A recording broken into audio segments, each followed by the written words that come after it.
ರಾಮನಗರದಲ್ಲಿ ಯುವಕನ ನಾಪತ್ತೆ ಪ್ರಕರಣಕ್ಕೆ ಟ್ವಿಸ್ಟ್ ಸಿಕ್ಕಿದೆ.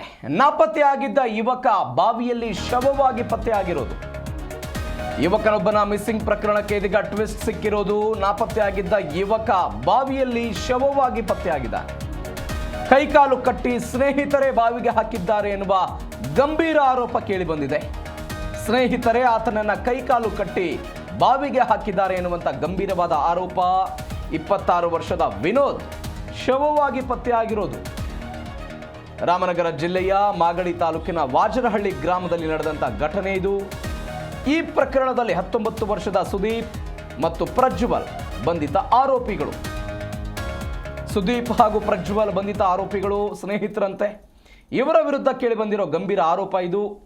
ಕಲ್ಯಾಣಪುರ ಎನ್ನುವಂಥ ಗ್ರಾಮದಲ್ಲಿ ಜನವರಿ 2ನೇ ತಾರೀಕಿಗೆ ಯುವಕ ನಾಪತ್ತೆಯಾಗಿದ್ದ. ಕುದೂರು ಠಾಣೆಗೆ ದೂರು ಕೊಟ್ಟಿದ್ರು ಕುಟುಂಬಸ್ಥರು. ನಿನ್ನೆ ಬಾವಿಯಲ್ಲಿ ಯುವಕನ ಶವ ಪತ್ತೆಯಾಗಿದೆ.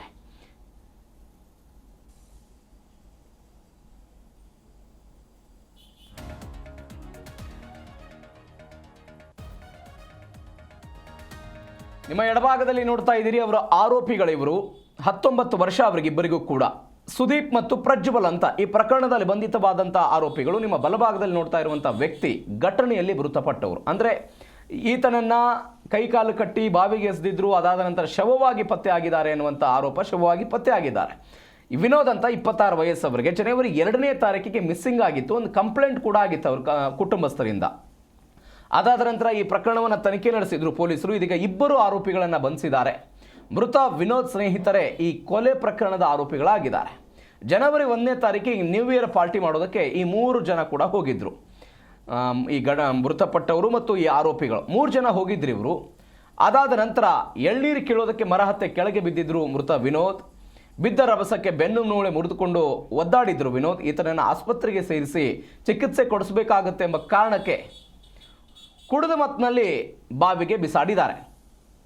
ಈ ಬಗ್ಗೆ ಹೆಚ್ಚಿನ ಡೀಟೇಲ್ಸ್ ಕೊಡ್ತಾರೆ ನಮ್ಮ ರಾಮನಗರದ ಪ್ರತಿನಿಧಿ ಅರ್ಕೇಶ್ ಫೋನ್ ಸಂಪರ್ಕದಲ್ಲಿದ್ದಾರೆ. ಅರ್ಕೇಶ್, ಏನು ಪ್ರಕರಣ ಇದು? ಸ್ನೇಹಿತರ ವಿರುದ್ಧವೇ ಗಂಭೀರವಾದಂಥ ಆರೋಪ. ಜನವರಿ 1ನೇ ತಾರೀಕಿಗೆ ಪಾರ್ಟಿ ಮಾಡಿದ್ರಂತೆ. ಅದಾದ್ಮೇಲೆ ಏನಾಯ್ತು ಘಟನೆ? ಪ್ರವೀಣ್, ಖಂಡಿತವಲ್ಲೂ ಕೂಡ ಇದೊಂದು ವಿಚಿತ್ರವಾದ ಘಟನೆ ಅಂತ ಹೇಳ್ಬೋದು. ಏನಕ್ಕೆ ಹೇಳಿದ್ರೆ, ಮನೇಲಿ ಹಿರಿಯರು ಹೇಳ್ತಾರೆ ನೋಡಿ ಮಾಡಿ ಸ್ನೇಹ ಮಾಡ್ರಪ್ಪ ಅಂತ ಹೇಳಿದ್ರೆ, ಅಲ್ಲಿ ಸ್ನೇಹಿತರೆ ಏನು ತನ್ನ ಸ್ನೇಹಿತರನ್ನ ಕೊಲೆ ಮಾಡಿರೋದು ಒಂದು ವಿಚಿತ್ರ ಪ್ರಕರಣ ಅಂತ ಹೇಳ್ಬೋದು. ಏನಕ್ಕೆ ಹೇಳಿದ್ರೆ, ನ್ಯೂ ಇಯರ್ ಪಾರ್ಟಿ ಮಾಡ್ಲಿಕ್ಕೆ 3 ಜನ ಸ್ನೇಹಿತರು ಮಾಗಡಿಯ ಕುದೂರು ಪೊಲೀಸ್ ಠಾಣಾ ವ್ಯಾಪ್ತಿಯಲ್ಲಿ ಹೋಗಿರ್ತಾರೆ. ನ್ಯೂ ಇಯರ್ ದಿನ ಪಾರ್ಟಿ ಮಾಡೋ ಸಂದರ್ಭದಲ್ಲಿ ಎಣ್ಣೆ ಕೂಡ ಹೊಡೆದಿರ್ತಾರೆ. ಮದ್ಯಪಾನದ ಮತ್ತಿನಲ್ಲಿ ತೆಂಗಿನ ಮರ ಹತ್ತುವಂತ ಸಂದರ್ಭದಲ್ಲಿ ಒಬ್ಬ ವ್ಯಕ್ತಿನ ವಿನೋದ್ ಈ ವ್ಯಕ್ತಿ ತೆಂಗಿನ ಮರವನ್ನು ಹತ್ತಾನೆ. ಮರ ಹತ್ತೋ ಸಂದರ್ಭದಲ್ಲಿ ಆತ ಕೆಳಗಡೆ ಬಿದ್ದು ಬೆನ್ನು ಮೂಳೆನ ಮುರ್ಕೊಂತಾನೆ. ಮುರ್ಕೊಂಡ ಸಂದರ್ಭದಲ್ಲಿ ಇನ್ನು ಜೊತೆಲಿದ್ದಂತ ಇಬ್ರು ಸ್ನೇಹಿತರು ಸಂದೀಪ್ ಮತ್ತೆ ಪ್ರಜ್ವಲ್, ಈತ ಸ್ನೇಹಿತರು ಏನ್ ಮಾಡ್ತಾರೆ, ಇವನ್ನ ಇಲ್ಲಿ ನಾವು ಹಾಸ್ಪಿಟಲ್ ಕಂಡ್ರೆ ಇಲ್ಲಿ ಖರ್ಚಾಗುತ್ತೆ, ಮನೆಯವರು ನಮ್ಮ ವಿರುದ್ಧ ಏನ್ ಮಾತಾಡ್ತಾರೆ ನಾವು ವಿಚಾರಕ್ಕೆ ತಿಳಿದಂತ ಗಂಭೀರವಾಗಿ ಪ್ರಕರಣ ತಗೊಂಡು ಏನ್ ಮಾಡಿದ್ರೆ ಅಲ್ಲೇ ಪಕ್ಕ ಇದ್ದಂತ ಬಾವಿಗೆ ಕೈಕಾಲನ್ನ ಕಟ್ಟಿ ಬಾವಿಗೆ ಬಿಸಾಕ್ಬಿಟ್ಟಿರ್ತಾರೆ. ಅಂದ್ರೆ ಈ ಮನೆಯವರು ಕೂಡ ಯಾರು ಗೊತ್ತಿಲ್ಲ, ಈ ರೀತಿ ಕೂಡ ಇವರು ವರ್ತನೆ ಕೂಡ ಮಾಡ್ತಾ ಇರ್ತಾರೆ. ಎಲ್ಲ ಒಂದು ಕಡೆ ಅನುಮಾನ ಬಂದಂತಹ ಪೋಷಕರು ಕುದೂರು ಪೊಲೀಸ್ ಠಾಣೆ ಪ್ರಕರಣ ಕೂಡ ದಾಖಲು ಮಾಡಿರ್ತಾರೆ. ಕುದೂರು ಪೊಲೀಸ್ ಠಾಣೆಯಲ್ಲಿ ಮಿಸ್ಸಿಂಗ್ ಪ್ರಕರಣ ದಾಖಲಿಸಿಕೊಂಡ ಪೊಲೀಸರು ತನಿಖೆ ನಡೆಸುವ ಸಂದರ್ಭದಲ್ಲಿ ಈಗ ಕಳೆದ ನಿನ್ನೆ ಅಷ್ಟೇ ಈ ಪ್ರಕರಣಕ್ಕೆ ಸಂಬಂಧಪಟ್ಟಂತೆ ಏನು ಕೊಳೆತ ಸ್ಥಿತಿಯಲ್ಲಿ ಬಾವಿಯಲ್ಲಿ ಏನು ಮೃತದೇಹ ಪತ್ತೆಯಾಗಿರ್ತವೆ ವಿನೋದ್. ಈ ಪ್ರಕರಣಕ್ಕೆ ಸಂಬಂಧಪಟ್ಟಂತೆ ಸ್ನೇಹಿತರನ್ನ ವಿಚಾರಣೆ ನಡೆಸಿದ ಸಂದರ್ಭದಲ್ಲಿ ಏನು ಇಬ್ಬರು ಆರೋಪಿಗಳು ಕೂಡ ತಪ್ಪನ್ನು ಒಪ್ಪಿಕೊಳ್ತಾರೆ. ಈ ರೀತಿಯಾಗಿ ಆಗಿತ್ತು, ಹೀಗೆ ನಾವು ಭಯದಿಂದ ಈ ರೀತಿ ಮಾಡೋದು ಅಂತ ಹೇಳಿ ಪ್ರಕರಣವನ್ನ ಪೊಲೀಸರ ಮುಂದೆ ವಿವರಣವಾಗಿ ಹೇಳ್ತಾರೆ. ಈ ಹಿನ್ನೆಲೆಯಲ್ಲಿ ಈಗಾಗಲೇ ಇಬ್ಬರ ವಿರುದ್ಧ ಕುದೂರು ಪೊಲೀಸ್ ಠಾಣೆ ಕೂಡ ಪ್ರಕರಣ ದಾಖಲಾಗಿರುತ್ತದೆ. ಪ್ರವೀಣ್, ಅರ್ಕೇಶ್, ಬಾವಿಯಲ್ಲಿ ಶವ ಇರೋದನ್ನ ಈ ಆರೋಪಿಗಳ ಹೇಳಿದ್ರ ಪೊಲೀಸರು ಪತ್ತೆ ಹಚ್ಚಿದ್ರ? ಪ್ರವೀಣ್, ಪ್ರಕರಣ ದಾಖಲಿಸಿಕೊಂಡ ಪೊಲೀಸರು ಕೂಡ ಏನು ಮಿಸ್ಸಿಂಗ್ ಪ್ರಕರಣ ದಾಖಲಿಸ್ಕೊಳ್ತಾರೆ. ಪೊಲೀಸರು ಕೂಡ ಹುಡುಕಾಟ ನಡೆಸುತ್ತಾರೆ. ಅಲ್ಲಿ ಗ್ರಾಮದ ಯಾರೊಬ್ಬ ವ್ಯಕ್ತಿ ನೋಡ್ತಾನೆ ಮೃತದೇಹವನ್ನ ಬಾವಿಯಲ್ಲಿ ತೇಲಾಡುವ ಸಂದರ್ಭದಲ್ಲಿ ಯಾರೊಬ್ಬ ವ್ಯಕ್ತಿ ನೋಡಿ ಪೊಲೀಸರಿಗೆ ಏನು ಇಂಟಿಮೇಷನ್ ಕೂಡ ಮಾಡ್ತಾರೆ. ಸ್ಥಳಕ್ಕೆ ಬಂದ ಪೊಲೀಸರು ಈಗ ಏನು ಸಂದೀಪ್ ಏನು ಇದು ಬಾವಿಲಿದ್ದಂತಹ ಮೃತದೇಹವನ್ನ ಪರಿಶೀಲನೆ ನಡೆಸುವ ಸಂದರ್ಭದಲ್ಲಿ ಮಿಸ್ಸಿಂಗ್ ಪ್ರಕರಣ ಕೂಡ ದಾಖಲಾಗಿರುತ್ತೆ. ಅಲ್ಲಿ ಪೋಷಕರನ್ನ ಕರೆಸಿ ತನಿಖೆ ನಡೆಸುವ ಸಂದರ್ಭದಲ್ಲಿ ಎಲ್ಲೋ ಒಂದು ಕಡೆ ಈ ಮೃತದೇಹ ವಿನೋದ್ ಅಂತ ಗೊತ್ತಾಗುತ್ತೆ. ಈ ಹಿನ್ನೆಲೆಯಲ್ಲಿ ಇಬ್ಬರ ವಿರುದ್ಧ ಪ್ರಕರಣ ಕೂಡ ದಾಖಲಾಗಿರುವುದು. ಪ್ರವೀಣ್, ಓಕೆ ಆರ್ಕೇಶ್, ಥ್ಯಾಂಕ್ ಯು ನಿಮ್ಮೆಲ್ಲ ಡೀಟೇಲ್ಸ್ಗೆ.